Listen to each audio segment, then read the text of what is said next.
What's goody? Hey man, so yesterday the NBA hit us with some news, bro. The Dalton Connect Mark Williams trade is off of the table. It has been rescinded, and this is all because apparently Mark Williams failed his physical, and apparently that physical showed, I think this is the exact quote from Shams, like multiple he really failed the physical. Like he failed the physical so bad that the man's like what 24 years old, 23 years old, and the Lakers were like, damn, he failed this physical so bad that we don't think his back is gonna hold up enough for him to be, or we don't think that he is going to hold up enough for him to be our starting center. I think the report that came out was like that it had nothing to do with his back or something like that. But bro, it was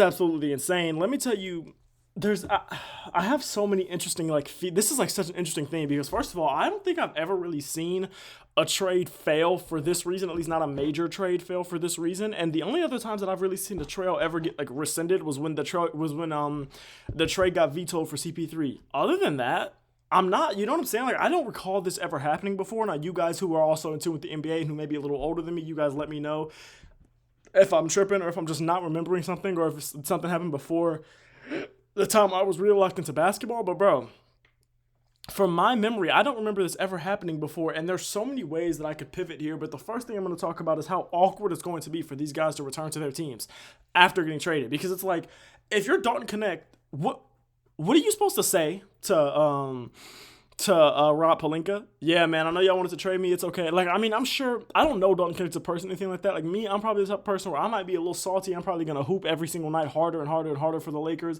And I'm going to prove to them why they should never have traded me. But I'm also going to be like, man, y'all were trading me for a big man. I'm not a big man. I couldn't do anything for you. You need the contracts to match, whatever. Okay, I understand why y'all traded me.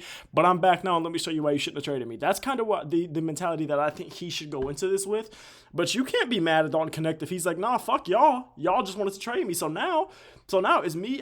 I'm not doing nothing the team wants. If the team, once my rookie contract is up from Dalton Connect, you can't be mad at him if he says, hey, if y'all ain't giving me the money y'all want me to take a pay cut because of Luka, blah, blah, blah, blah, blah, all these things, I don't give a damn. Don't give a damn. Like, if I'm Dalton Connect, that definitely just tells me, which is something that I don't think any of us really thought was going to happen anyway, but it definitely just tells me that Dalton Connect's not in the long-term plan for the Lakers because now he can't be. You know what I'm saying? Like, I genuinely don't believe that he can be in their future after this because how do you get over this? Especially when he is a rookie that you just, like, how do you get over this? Like, how does he just say, oh, yeah, y'all were so quick to trade me in that deadline with the first round pick for Mark Williams, a guy who was so hurt that he failed a physical. Now, another thing for Mark Williams is like he was happy to go to the Lakers. He was tweeting out the purple and gold hearts and everything like that. So for him, it's awkward, but awkward in a different way. For him, I think it's going to be more awkward for like his teammates than I think it will be for like him with the general manager and with the staff and ownership and everything like that. Because I think he's not in the plans for the Charlotte Hornets management right now. Like I don't think this is the management that like drafted. Maybe they drafted him, but I don't believe that this is the management team that drafted him. And he's been so hurt throughout his career that I don't believe that he was really in the long-term plans for the Hornets anyway. So I don't really think there's going to be any awkwardness there. It's just, and I don't really even think there's going to be even any too much awkwardness with his teammates because the Hornets are ass. No one really cares. You know what I'm saying? I don't think anyone actually cares.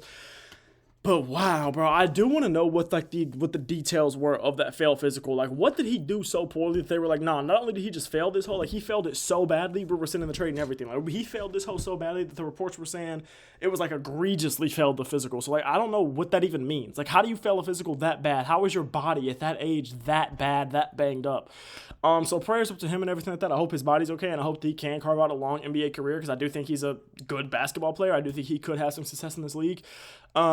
But for right now, he's just a super injured guy that is just back on the Charlotte Hornets. Now, basketball-wise, on the court-wise, Luka, Braun, and Austin Reeves hooped last night. I mean, well, Luka hasn't, but they've been hooped. Well, actually, LeBron didn't play last night either, so really it was just Austin Reeves that hooped, but then LeBron hooped in their last game against the Warriors before that, or maybe that wasn't their last game, 2 games before, I don't remember, but LeBron hooped before that, right? So LeBron and Austin Reeves, they've been putting on. Austin Reeves has had back-to-back good games, and last night he had a 45.7 and 7 game, so he had a great game. That was in the absence of LeBron and the absence of Luka, where they beat the Pacers. Great job. I mean, phenomenal job for you. JJ Redick looks like a phenomenal coach and everything like that, and that's all cool. That's all great. When Luka, LeBron can share the courts together, it's probably going to look better than it does already. So I'm assuming that these things are going to. That's all good. That's all great. If you're a Lakers fan, you're still super happy because at the end of the day, we don't give a damn about no Mark Williams. We got we got Luka Doncic, right? So you don't really care that much about the Mark Williams loss. But let me tell you why you care about it a little bit. Ever since the Luka Doncic trade and the Mark Williams trade, me and the homies have been having debates in the group chat about, are the Lakers true contenders this year? And if they're not at least true contenders, are they going to win the ring this year? Now, I've got two homies that are saying they're going to win the ring outright. They're not just contenders, but they're going to win the ring. I'm saying that for this year, they're not a true contender. They're more of a second-tier level contender just because we haven't seen these guys play on the court yet, so we can't just going to assume that that everything's going to mesh. But now that the Mark Williams trade is off the table, they're not only not going to win the championship in my eyes, they're not a contender. When your center core is Jackson Hayes, who's, I'm going to leave that alone, is Jackson Hayes, is Maxi Kleber, who's ass and is more of a, I don't even know what he is, just ass. He's just not good. And then Christian Wood, who hasn't hooped in like 2 years, a year and a half. That's it. And now the trade deadline is passed. Like, sure, this trade gets rescinded and everything like that because it happened before the deadline, so you can still rescind it. But you can't make another one. You can't go out there and say, "Damn, okay, well that didn't work. Well, maybe we try to go get a Vucevic from the Bulls, see if we can just throw them some second round picks. Hey, let's see if we can go talk to the Trailblazers who didn't do a damn thing at the deadline. Let's go see if we can get the guy that we've been wanting to get in Robert Williams anyway, or at least a guy that's been rumored to be on the market in Robert Williams anyway. Let's go see." You can't do that.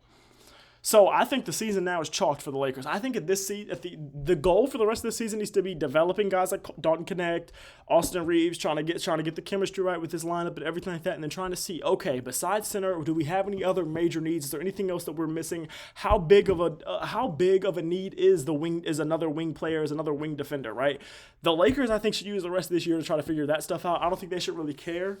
Sweating a little bit. I don't think they should really care about what happens in the playoffs. I don't think they should really care too much about that at all, because I don't think that it's realistic to expect for the Lakers to do anything crazy, like finals level crazy in the playoffs this year without a center.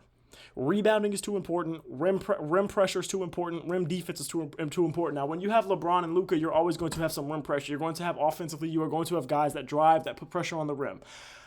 But no post scoring at all, really, on the team besides like LeBron, Luke. You know what I'm saying? Like, it's like they don't have a true post scorer. They don't have a guy that's going to get out there. They don't have a true lob threat for him. For Luka, you know what I'm saying? Not like a guy that's like a genuine lob threat the way that Mark Williams or Derek Lively or Daniel Gafford, the way those guys were. They don't have that. Now, you can throw some lobs to LeBron, blah, blah, blah. They don't have any true lob threats for Luka Doncic, okay? Okay. And then beyond that, rebounding is, I don't even know if I mentioned this yet, but rebounding is so important, bro. Like, it's one of those things where, especially in the playoffs when the game slows down so much more, every single possession matters. So if you're the Lakers and you can't get an offensive rebound because of your center core, but then you can't stop anyone else from getting offensive rebounds again because of your center core. And then when you don't have any great wing defenders, it's not enough. LeBron and Luka's great, but it's not enough. So the Lakers here, man, I don't know what their goals are, what their plans are. I don't know if they're going to go out into the buyout market and try to get a JaVale McGee, a Dwight Howard. I don't know what they're going to do in the buyout market. I don't know if they're going to go into the buyout market at all. Man, it's Mark Williams trade veto or rescinded. So the Lakers get that 2031 pick back too. So in the offseason, I wouldn't be at all surprised if the Lakers go out there and do something with that pick, maybe with a Dalton Connect, maybe with another guy, maybe with a Rui or something.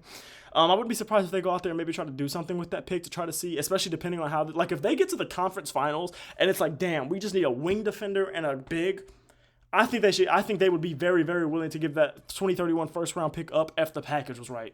And I mean, if they were willing to give that hoe up for Mark Williams, who's been injured for more than half of his career, then I would say that they're definitely going to be willing to give that up for someone else. Like, they would definitely be willing to give that up for some other guys across the league. And then also, it's just like, for the Hornets, this doesn't really mean anything to me. I still think they're going to try to find a way to get off of Mark Williams' pause at some point because, like I said, I don't think he's in their long-term plans.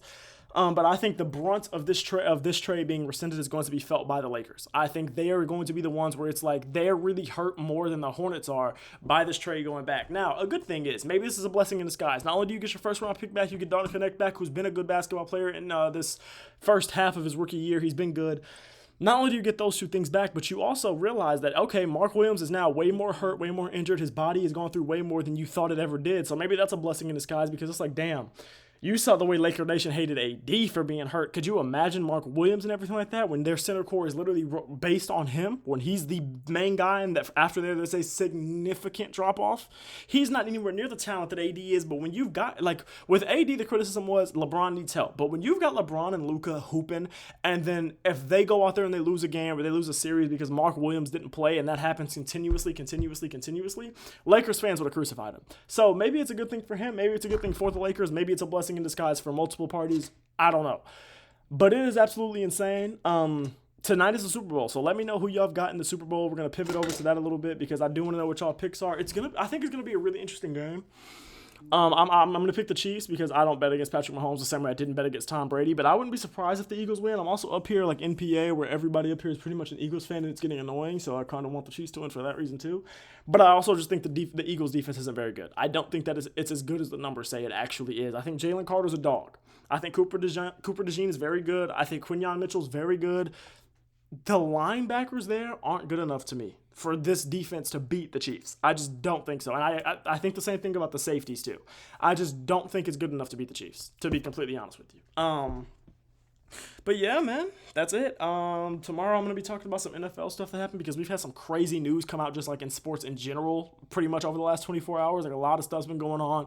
Players in the NFL might be retiring or getting traded, and another guy has already said that his team has allowed him to open up a trade or open up talks for trade, start negotiating with people for a trade partner. So yeah, man, it's really interesting, but Mark Williams is back to being a Charlotte Hornet, which is interesting, and then Dalton Connect is back to being a Laker, which is going to be probably pretty awkward for him and Rob Pelinka. But all right, I love y'all. I appreciate y'all, man. Thank you for watching, and please do not forget to like, comment, and subscribe, all right? All right.